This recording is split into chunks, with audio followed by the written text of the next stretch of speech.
کیا تم نے نہیں دیکھا کہ اللہ نے آسمان سے مے برسایا، پھر ہم نے اس سے طرح طرح کے رنگوں کے میوے پیدا کیے، اور پہاڑوں میں سفید اور سرخ رنگ کی گھاٹیاں ہوتی ہیں جن کے مختلف رنگ ہوتے ہیں، اور بعض کالی سیاہ بھی ہوتی ہیں، اور انسانوں اور جانوروں اور مویشیوں کے بھی کئی طرح کے رنگ ہوتے ہیں۔ اللہ سے تو اس کے بندوں میں سے وہی ڈرتے ہیں جو صاحب علم ہے، بے شک اللہ غالب ہے، بخشنے والا ہے۔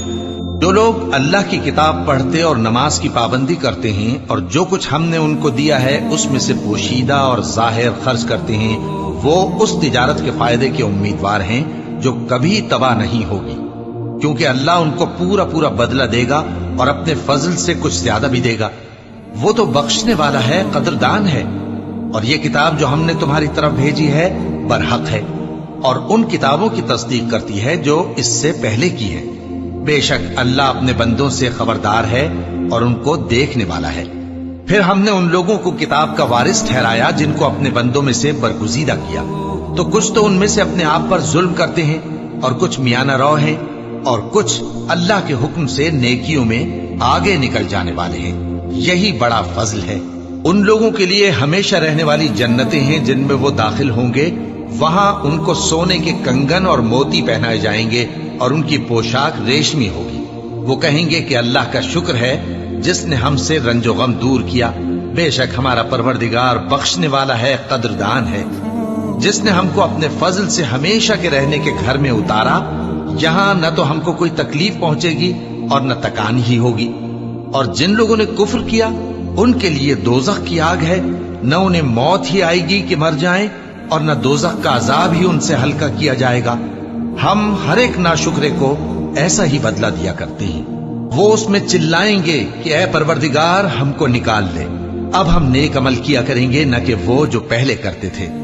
کیا ہم نے تم کو اتنی عمر نہیں دی تھی کہ اس میں جو سوچنا چاہتا سوچ لیتا، اور تمہارے پاس ڈرانے والا بھی آیا تھا؟ تو اب مزے چکھو، ظالموں کا کوئی مددگار نہیں۔ بے شک اللہ ہی آسمانوں اور زمین کی پوشیدہ باتوں کا جاننے والا ہے، وہ تو دلوں کے بھیدوں تک سے واقف ہے۔ وہی تو ہے جس نے تم کو زمین میں پہلے لوگوں کا جانشین بنایا، اب جس نے کفر کیا اس کے کفر کا ضرر اسی کو ہے، اور کافروں کے لیے ان کے کفر سے پروردگار کے ہاں ناخوشی ہی بڑھتی ہے، اور کافروں کو ان کا کفر نقصان میں اضافہ ہی کرتا ہے۔ بھلا تم نے اپنے شریکوں کو دیکھا جن کو تم اللہ کے سوا پکارتے ہو؟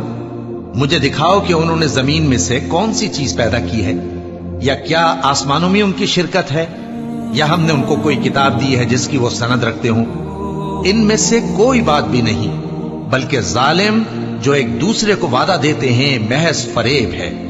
اللہ ہی آسمانوں اور زمین کو تھامے ہوئے ہے کہ کہیں وہ اپنی جگہ سے ٹل نہ جائیں، اور اگر وہ ٹلنے لگیں تو اللہ کے سوا کوئی ایسا نہیں جو ان کو تھام سکے۔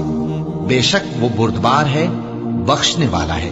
اور یہ اللہ کی بڑی بڑی قسمیں کھاتے ہیں کہ اگر ان کے پاس کوئی خبردار کرنے والا آئے تو یہ ہر ایک امت سے بڑھ کر ہدایت پر ہوں، مگر جب ان کے پاس خبردار کرنے والا آیا تو اس سے ان کو نفرت ہی بڑھی، یعنی انہوں نے ملک میں غرور کرنا اور بری چال چلنا اختیار کیا، اور بری چال کا وبال اس کے چلنے والے ہی پر پڑتا ہے۔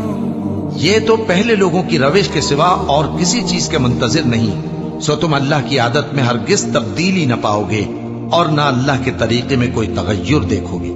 کیا انہوں نے زمین میں سیر نہیں کی تاکہ دیکھتے کہ جو لوگ ان سے پہلے تھے ان کا انجام کیا ہوا، حالانکہ وہ ان سے قوت میں بہت زیادہ تھے؟ اور اللہ ایسا نہیں کہ آسمانوں اور زمین میں کوئی چیز اس کو عاجز کر سکے، وہ علم والا ہے، قدرت والا ہے۔ اور اگر اللہ لوگوں کو ان کے اعمال کے سبب پکڑنے لگتا تو روئے زمین پر ایک بھی چلنے پھرنے والے کو نہ چھوڑتا، لیکن وہ ان کو ایک وقت مقرر تک مہلت دیے جاتا ہے، سو جب ان کا وقت آ جائے گا تو ان کے اعمال کا بدلہ دے گا، کیونکہ اللہ اپنے بندوں کو دیکھ رہا ہے۔ شروع اللہ کا نام لے کر جو بڑا مہربان نہایت رحم والا ہے۔ یاسین، قسم ہے قرآن کی جو حکمت سے بھرا ہوا ہے۔ اے محمد صلی اللہ علیہ وآلہ وسلم، بے شک تم پیغمبروں میں سے ہو، سیدھے رستے پر ہو۔ یہ قرآن غالب و مہربان کا نازل کیا ہوا ہے تاکہ تم ان لوگوں کو جن کے باپ دادا کو خبردار نہیں کیا گیا تھا خبردار کر دو کہ وہ غفلت میں پڑے ہوئے ہیں۔